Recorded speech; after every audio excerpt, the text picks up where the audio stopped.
अस्सलामुअलैकुम जी, मैं हूं सिजाद, मेरे साथ हैं सनी। तो आज की बड़ी खबर के साथ हाजिर हैं। वो ये है कि कतर ने डिमांड कर दी है जी बांग्लादेशी फौज की। है वाकई? यस। और ओहो। बिल्कुल बांग्लादेशी फौज की बहादुरी के किस्से, बांग्लादेशी फौज को की जरूरत पड़ गई, बांग्लादेशी फौज की जरूरत पड़ गई है जी कतर को। और इसके ऊपर बांग्लादेशी फौज जो है, बांग्लादेशी मिलिट्री जो है, उसको बड़ी रकम जो है वो मिल सकती है। ये है टाइटल आज की वीडियो का। और defence analysis of Bangladesh DOB YouTube channel है, जिसके सोर्स के साथ हम आपके साथ ये वीडियो शेयर कर रहे हैं। आपको आज का वीडियो भी दिखाएंगे और उनका टाइटल तो आपको बता दिया है, और साथ Qatar wants to get Bangladesh army ये भी लिखा हुआ है। अच्छा, सबसे पहले वीडियो देखेंगे कि वीडियो में आखिर क्या है और क्या होने जा रहा है, और बांग्लादेशी आर्मी जो है कैसे बड़ा पैसा जो है वो कमा सकती है, और कतर को बांग्लादेशी आर्मी की कैसे ज़रूरत पड़ गई है। ये आज का वीडियो बहुत इंटरेस्टिंग होने वाला है सबके लिए। सबकी नज़रें जमी होगी तो स्टार्ट करते हैं। ये लीजिए वीडियो को एंड तक लाजमी देखिएगा। बिल्कुल। মধ্যপ্রাচ্য দেশ কাতার থেকে অভাবনীয় সামরিক অনুদান পেতে পারে বাংলাদেশ। পৃথিবীর বিভিন্ন দেশ সেনাবাহিনীকে ব্যবহার করে শত শত মিলিয়ন ডলার আয় করে, যার ব্যতিক্রম নয় বাংলাদেশ। জাতিসংঘের আওতাধীন ছাড়াও বিভিন্ন দেশের নিরাপত্তায় কাজ করে বাংলাদেশ সেনাবাহিনী, যার মাধ্যমে বাংলাদেশ বছরে প্রায় 500 মিলিয়ন ডলার সামরিক অনুদান পায়। কিন্তু প্রতিরক্ষা দপ্তর চাইলে শীঘ্রই তা বিলিয়ন ডলার অতিক্রম করতে পারে। এক্ষেত্রে মধ্যপ্রাচ্য দেশ কাতার হতে পারে প্রধান সহযোগী। এখন প্রশ্ন হচ্ছে, সামরিক বাহিনীকে কীভাবে কাজে লাগানো সম্ভব এবং তাতে কতটা লাভবান হবে বাংলাদেশ, তাই তুলে ধরব আজকের প্রতিবেদনে। উপসাগরীয় অঞ্চলের ছোট্ট দ্বীপরাষ্ট্র কাতারের আয়তন প্রায় 12,000 বর্গ কিলোমিটার, অন্যদিকে জনসংখ্যা প্রায় 29 লক্ষ, অর্থনীতির আকার প্রায় 250 বিলিয়ন মার্কিন ডলার। পৃথিবীর সবচেয়ে ধনী দেশ বলা হয় কাতারকে। দেশটির প্রধান ভিত্তি জ্বালানি রপ্তানি করা, বিশেষ করে গ্যাস রপ্তানি করা। 2019 সাল পর্যন্ত পৃথিবীর শীর্ষ গ্যাস রপ্তানিকারক দেশ ছিল, বর্তমানে দ্বিতীয় শীর্ষ অবস্থানে রয়েছে। আর এই বিষয়টি কাতারের নিরাপত্তার জন্য প্রধান হুমকি, কারণ শক্তিশালী সামরিক বাহিনী না থাকার কারণে পৃথিবীর বহু দেশ কাতারকে দখল করতে চায়। বর্তমানে কাতার সামরিক বাহিনীর সংখ্যা প্রায় 20,000, যা অতি নগণ্য। তবে ধনী দেশ হবার কারণে পৃথিবীর ইতিহাসে সর্বকালের সেরা পরিকল্পনা গ্রহণ করেছে। দেশটির পরিকল্পনা শুধুমাত্র সমরাস্ত্র ক্রয়ের জন্য 2030 সাল নাগাদ 100 বিলিয়ন ডলার ব্যয় করবে। এই বিশাল পরিমাণ সমরাস্ত্র অপারেট করা কোনোভাবে কাতারি সামরিক বাহিনীর পক্ষে সম্ভব নয়। এজন্য পৃথিবীর একাধিক দেশ থেকে সেনা, নৌ এবং বিমান বাহিনী ভাড়া নিয়ে থাকে দেশটি। আর কাতারের পছন্দের তালিকায় রয়েছে বাংলাদেশ সামরিক বাহিনীর নাম। কাতার বিমান বাহিনী পৃথিবীর সবচেয়ে আধুনিক ফাইটারগুলো অর্ডার দিয়েছে। এর মাঝে উল্লেখযোগ্য হচ্ছে মার্কিন যুক্তরাষ্ট্রের F-15 ফাইটার সর্বমোট 36টি, ফরাসি রাফাল 36টি এবং ইউরো ফাইটার টাইফুন 24টি। তবে পরিকল্পনা এখানেই শেষ নয়। দেশটি অতিরিক্ত 50 থেকে 80টি যুদ্ধবিমান অর্ডার করবে 2030 সাল নাগাদ। এছাড়াও শত শত আধুনিক ট্রান্সপোর্ট হেলিকপ্টার, অ্যাটাক হেলিকপ্টার এবং পরিবহন বিমান অপারেট করে। কাতার বিমান বাহিনীর পক্ষে এই বিশাল ফ্লিট অপারেট করা সম্ভব নয়, এজন্য বহির্বিশ্ব থেকে পাইলট ভাড়া নিচ্ছে দেশটি। অবাক করা বিষয় হচ্ছে, কাতার বিমান বাহিনীর অধিকাংশ পাইলট পাকিস্তানের এবং তুরস্কের। বাংলাদেশ চাইলে এই কাতারে যুক্ত হতে পারবে, কারণ কয়েকশত পাইলট দেশটিতে মোতায়েন করলে শুধুমাত্র অর্থনৈতিক সহযোগিতা নয়, কৌশলগতভাবে বাংলাদেশ বিমান বাহিনী লাভবান হবে, কারণ পশ্চিমা যুদ্ধবিমান ক্রয় করবে বাংলাদেশ। সেক্ষেত্রে কাতারের ফাইটার চালিয়ে অভিজ্ঞ পাইলট তৈরি করতে পারবে, যারা যুদ্ধকালীন সময় বাংলাদেশে চলে আসবে। এক কথায় 3 দিক থেকে লাভবান হবে বাংলাদেশ। প্রথমত, এর জন্য অতিরিক্ত অর্থ প্রদান করবে।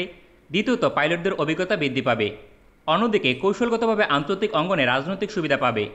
একইভাবে বাংলাদেশ থেকে নৌসৈনিক মোতায়েন করা সম্ভব।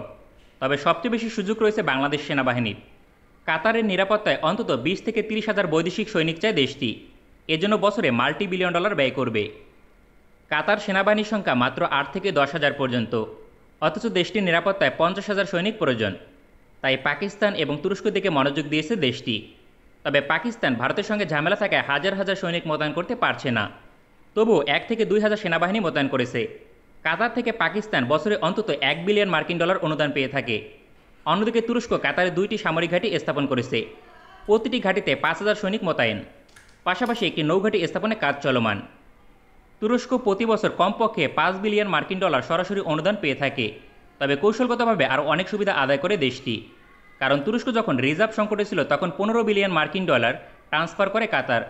ফলে তুরস্কের মুদ্রা লিরা ভয়াবহ পতনের হাত থেকে রক্ষা পায়। পাশাপাশি কাতারের হেভিওয়েট ট্রান্সপোর্ট এয়ারক্রাফটগুলো যে কোনো সময় ব্যবহার করতে পারবে তুরস্ক।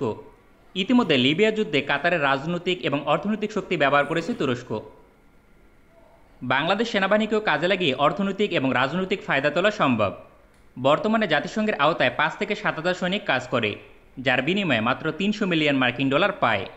অথচ কাতারে 1000 সৈনিক মোতায়েন করলে এর চেয়ে বেশি অর্থ প্রদান করবে দেশটি।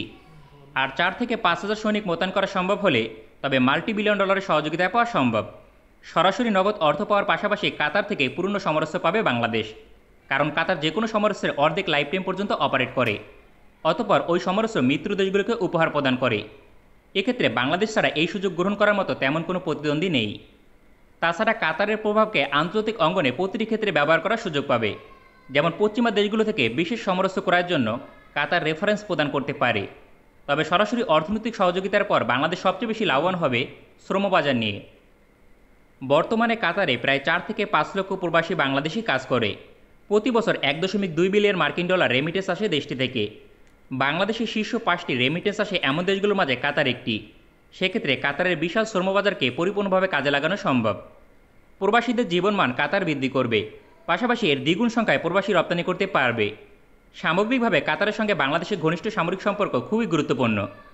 বাংলাদেশ সেনাবাহিনী কাতারের নিরাপত্তায় কাজ করলে অর্থনৈতিকভাবে অন্তত নতুন করে 10 বিলিয়ন ডলারের বাজার তৈরি হবে।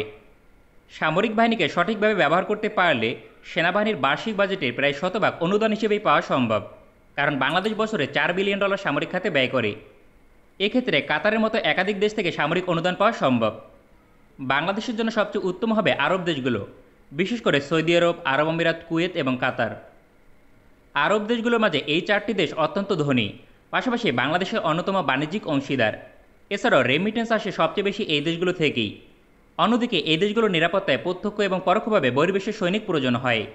এক্ষেত্রে বাংলাদেশ হতে পারে প্রধান সৈন্য সরবরাহকারী দেশগুলোর একটি। বর্তমান বিশ্বের অধিকাংশ দেশের সেনাবাহিনী অন্য দেশের অর্থে শক্তিশালী। এই কাতারে মার্কিন যুক্তরাষ্ট্র, রাশিয়া, ফ্রান্স, ব্রিটেনের মতো প্রথম সারির দেশ রয়েছে। একইভাবে মিশর, মরক্কো, সুদান, পাকিস্তান, তুরস্ক এবং মালয়েশিয়ার মতো একাধিক দেশ রয়েছে। বর্তমানে বাংলাদেশকেও এই তালিকায় অন্তর্ভুক্ত করা সম্ভব। তবে বাংলাদেশের সামরিক অনুদানের পরিমাণ এখনও বিলিয়ন ডলার অতিক্রম করতে পারেনি। তবে সুযোগগুলো সঠিকভাবে কাজে লাগাতে পারলে 2025 সালের মাঝেই এই ক্লাবে পৌঁছে যাবে বাংলাদেশ। প্রবল সম্ভাবনা রয়েছে বেশ কয়েকটি দেশে বাংলাদেশ সেনাবাহিনীকে মোতায়েন করা হতে পারে আন্তর্জাতিক নীতিমালা অনুযায়ী। আমাদের ভিডিওটি পছন্দ হলে আমাদের সমর্থন করতে সঙ্গে থাকুন। ভালো থাকবেন সবাই, দেখা হবে পরবর্তী কোনো ভিডিওতে। ओके जी, अल्लाह हाफिज। और ये था आज का वीडियो जी। This is the way that Bangladesh military can earn huge income from Qatar. और बांग्लादेश की जो मिलिट्री है वो इस तरीके से कमा सकती है। तो सनी भाई से पूछते हैं कि आज देखिए कि कतर जो है उसको ज़रूरत पड़ गई बांग्लादेश की मिलिट्री की, उनके पायलट्स की, एयरफोर्स की। और हम जानते हैं as we all of know Bangladesh military जो है यूएन में उसका एक रोल रहा है, एक पार्टिसिपेशन रही है, बहुत इंपॉर्टेंट पार्टिसिपेशन रही है। अगर हम बात करें तो अफ्रीका में बांग्लादेशी यूएन के तहत जो फोर्सेस थी उन्होंने बहुत हेल्प आउट किया वहाँ के लोगों को, और उनकी जो कुर्बानियाँ थी वो भी भुलाई नहीं जा सकती। MM आलम हो या कोई भी पायलट हो, तो जब भी ब्रिलियंट पायलट्स और ब्रेव पायलट्स का जिक्र आएगा तो MM आलम जो कि एक बंगाली थे उनका जिक्र जो है वो सरे फहरिस्त रहेगा सबसे पहले। तो बांग्लादेश की जो आर्मी है वो इससे कितना बेनिफिट उसको पहुंचेगा, कितना मुनाफा कमाया जा सकता है, और बांग्लादेश के लिए ये कितनी बड़ी खबर है, सनी भाई की रोशनी भी थोड़ी सी इसके ऊपर जी वाकई देखे जाए तो वीडियो तो वाकई बहुत अच्छी लगी है देखकर। और इसमें यार देखकर ये लगा कि जैसे कतर को जरूरत पड़ गई है बांग्लादेश की, और जिस तरह की उनके पास जदीद टेक्नोलॉजी है, जदीद वेपन है, हथियार है, एयरफोर्स है यार उनके पास, इस तरह तो आस्ता आस्ता यार काफ़ी मुल्कों को इनकी ज़रूरत पड़ जाएगी।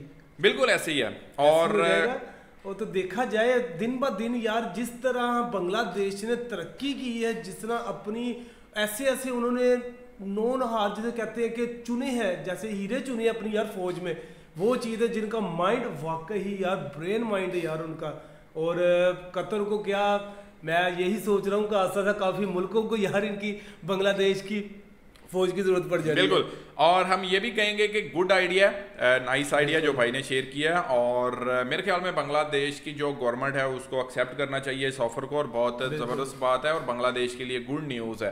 अब इसको किस तरीके से लिया जाता है और कैसे इसको देखा जाता है, ये तो हम जानेंगे जैसे ही इसके ऊपर कोई अमल जो है वो स्टार्ट हो जाएगा। बाकी बहुत ही बढ़िया वीडियो था, बहुत जबरदस्त। देखा जाए तो बड़ी फख्र की बात है कि यार एक मुल्क को हमारी फौज की जरूरत पड़ गई है, तो ये बड़ी फख्र की बात होती है, प्राउड होता है यार अपनी फौज के ऊपर। डेफिनेटली। तो गाइस कैसा लगा आपको ये वीडियो, कमेंट बिलो। मिलते हैं नेक्स्ट वीडियो में, और congratulation and good luck. Bangladesh की इकोनॉमी, हर चीज़, हर डिपार्टमेंट जो है वो इस टाइम ग्रोइंग मोड पर लगा हुआ है। तो गुड लक जी, मिलते हैं नेक्स्ट वीडियो में। रखिए बहुत सारा ख्याल, गुड बाय, अल्लाह हाफिज। सुस्त थाकुन, भालो थाकुन।